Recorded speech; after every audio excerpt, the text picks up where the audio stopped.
Assalamualaikum warahmatullahi wabarakatuh. Selamat pagi. Waalaikumsalam warahmatullahi wabarakatuh. Pagi juga Ibu. Iya, baik.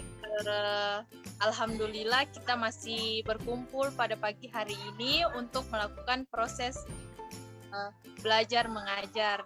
Nah, sebelum itu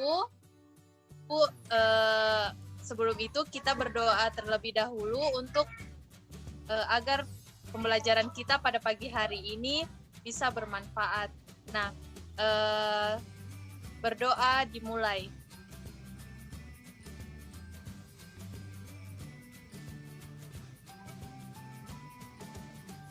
Berdoa selesai. Nah, sebelumnya Ibu absen terlebih dahulu. Ya, Anissa Ilhusna. Hadir Ibu. Yustitia. Hadir Bu. Hadi Pramono. Hadir Bu. Firda Darsan. Hadir Bu. Nur Istika Maria. Hadir Ibu. Nurul Afika. Hadir Ibu. Uraifatul Jannah. Hadir Ibu. Zakiatul Fatana. Hadir Bu. Ya, baik, hadir semua ya. Baiklah. Pada pagi hari ini kita akan membahas tentang mengenal biologi sebagai ilmu. Di sini Ibu menggunakan kompetensi dasar, yaitu mengidentifikasi ruang lingkup biologi dengan tujuan pembelajarannya, yaitu setelah mengikuti proses pembelajaran, siswa diharapkan dapat menjelaskan biologi sebagai ilmu dan dapat menjelaskan ciri-ciri makhluk hidup. Nah, sumber buku yang Ibu pakai yaitu buku biologi kelas 10 untuk siswa kelas 10 SMA dan MA, Pusat Perbukuan Departemen Pendidikan Nasional. Nah, biologi sebagai ilmu. Ilmu pengetahuan lahir dari suatu rangkaian aktivitas akal manusia yang disusun secara sistematis. Semua yang dinamakan ilmu pengetahuan selalu memiliki syarat-syarat dan ciri-ciri tertentu.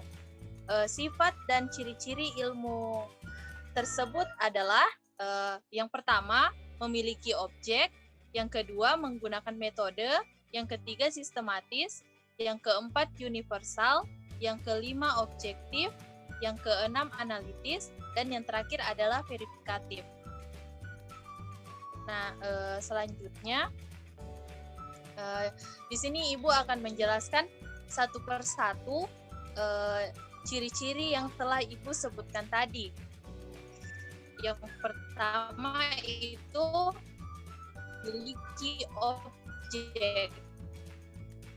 Nah, setiap ilmu umumnya membatasi misalnya matematika mengkaji objek angka-angka, fisika pada objek benda-benda fisik, kimia berupa zat-zat penyusun dan reaksi yang terjadi, dan biologi memfokuskan pada objek makhluk hidup yang ada maupun yang pernah ada di dunia. Nah, yang kedua yaitu memiliki metode. Berkembangnya ilmu pengetahuan tidak dapat terjadi secara kebetulan maupun asal-asalan, melainkan mengikuti metode tertentu. Dalam mempelajari objek kajian biologi, digunakan metode ilmiah untuk menemukan kebenaran. Metode ini telah dibekukan agar dapat digunakan dan dilakukan oleh siapa saja. Ilmu dikembangkan dengan menggunakan metode ini, kebenarannya diakui secara ilmiah. Nah, yang ketiga yaitu bersifat sistematis. Agar mudah dikaji, ilmu pengetahuan harus tersusun mulai dari yang sederhana menuju yang lebih kompleks. Konsep yang mendasari harus mengandung hubungan sedemikian rupa yang paling mendukung dan bukan saling bertentangan. Nah, contohnya itu seperti dalam biologi disajikan konsep sel, jaringan organ, sistem organ, dan individu yang menunjukkan adanya hierarki hubungan yang saling memperkuat objek kajian. Inilah yang dinamakan tersusun secara sistematis. Nah, yang keempat itu universal. Kebenaran yang disajikan dalam ilmu pengetahuan harus berlaku secara umum. Dalam biologi, hukum-hukum atau kaidah ilmu yang ada juga berlaku secara umum. Misalnya, kaidah tentang reproduksi generatif merupakan cara reproduksi organisme yang harus didahului dengan peleburan dua sel, yaitu gamet jantan dan gamet betina. Ini berlaku pada semua jenis organisme. Nah, yang berikutnya yaitu objektif.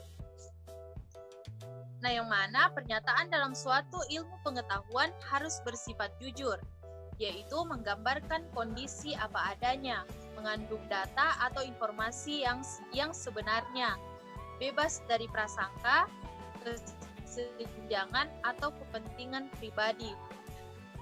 Bila ilmu tidak bersifat objektif, maka akan sulit berkembang, apalagi untuk dimanfaatkan bagi kesejahteraan umat manusia. Nah, yang keenam yaitu analitis. Nah, kajian dari sebuah ilmu akan menuju hal-hal yang lebih khusus, seperti bagian sifat, peranan, dan berbagai hubungan. Untuk memahami hal yang bersifat khusus, perlu pengkajian secara khusus pula, sehingga terdapat antar hubungan bagian yang dikaji sebagai hasil analisa. Oleh karena itu, sebuah ilmu akan terbagi menjadi berbagai cabang ilmu dengan kajian yang lebih khusus. Contohnya itu, biologi mempunyai cabang zoologi, botani, fisiologi, anatomi, genetika, dan embriologi. Nah, yang terakhir adalah verifikatif, yang mana verifikatif adalah kebenaran dari sebuah ilmu bukanlah bersifat mutlak tetapi bersifat terbuka atau verifikatif, yang juga dikenal dengan kebenaran ilmiah. Nah, baik, lanjut. Selanjutnya di sini ada cabang biologi. Nah, cabang biologi ini terbagi menjadi 5. Yang pertama ada zoologi, botani, mikrobiologi, histologi, dan sitologi. Nah, zoologi yaitu mempelajari tentang seluk-beluk kehidupan hewan, sedangkan botani mempelajari tentang berbagai ciri dan kehidupan tumbuhan. Yang ketiga, mikrobiologi. Nah, mikrobiologi ini mengkaji berbagai sifat, ciri, dan fisiologi mikroba. Yang keempat, itu histologi. Nah, histologi ini mengkaji tentang jaringan penyusun organisme. Nah, yang kelima yaitu sitologi. Sitologi yaitu mengkaji tentang segala sesuatu tentang kehidupan sel. Nah, selanjutnya, nah di sini ada manfaat mempelajari biologi. Yang pertama yaitu memberikan pemahaman lebih mendalam kepada diri seseorang yang dapat diterapkan sebagai dasar untuk meningkatkan taraf hidupnya. Yang kedua, memberikan pengetahuan akan berbagai sumber daya hayati yang bermanfaat bagi pemenuhan kebutuhan umat manusia, hidup manusia. Maaf. Yang ketiga, memberikan rangsangan pada manusia untuk melakukan diversifikasi pemanfaatan sumber hayati sehingga diperoleh sumber baru yang berbeda. Nah, yang terakhir yaitu memberikan pengetahuan untuk melakukan konservasi terhadap sumber daya hayati agar tidak punah. Nah, baiklah, itu penjelasan dari Ibu. Apakah ada yang ingin kalian tanyakan?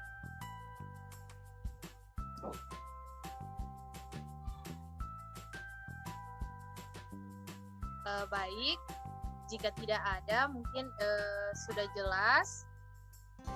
Di sini, karena kalian tidak bertanya, Ibu akan memberikan tugas mandiri kepada kalian. Nanti tugasnya Ibu kirim di WA grup kalian. Ya, jadi ada yang mau bertanya terkait tugasnya? Saya Ibu. Ya, silahkan Ibu Raifatul Jannah. Ya Ibu, tugasnya ini seperti apa bentuknya Ibu? Baru kapan kita kumpulkan Ibu? Ya, baik. Jadi tugasnya itu kalian membuat resume terkait hal-hal yang telah Ibu jelaskan tadi. Dikumpulnya 1 minggu setelah pertemuan ini dan dikumpul di ketua kelas. Nanti ketua kelas yang kirim ke email Ibu. Nanti email Ibu kirim di ketua kelas. Oh iya Ibu. Ibu, ini apa namanya tugasnya kita orang mau tulis tangan begitu Ibu atau mau diketik Ibu? Ya, jadi baiknya ditulis tangan saja ya. Jadi kalian lebih memahami apa yang kalian tulis. Ya baik Ibu. Yang lain ada yang mau ditanyakan? Belum ada, Ibu. Oke, baik. Mungkin sudah jelas terkait dengan tugasnya. Dan Ibu sudah menjelaskan kepada kalian juga. Ya, mungkin sampai sini saja pertemuan kita pada pagi hari ini. Lebih dan kurangnya Ibu mohon maaf. Ibu akhiri. Wassalamualaikum warahmatullahi wabarakatuh. Waalaikumsalam warahmatullahi wabarakatuh. Terima kasih juga Ibu. Sama-sama.